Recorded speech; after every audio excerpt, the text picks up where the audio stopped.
گا۔ حضرت نوح علیہ السلام کشتی کے تختے پر کھڑے بیٹے کے ہلاک ہونے کا منظر دیکھ رہے تھے۔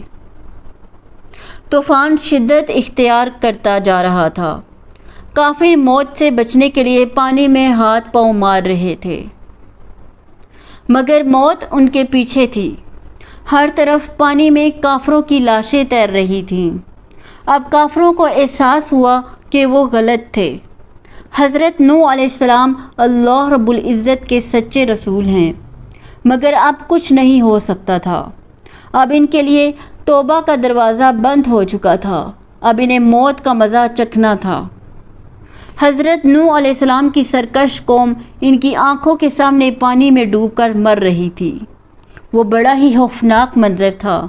آسمان سے مسلسل بارش ہو رہی تھی۔ زمین کے چشمے بھی پانی اگل رہے تھے۔ ہر لمحہ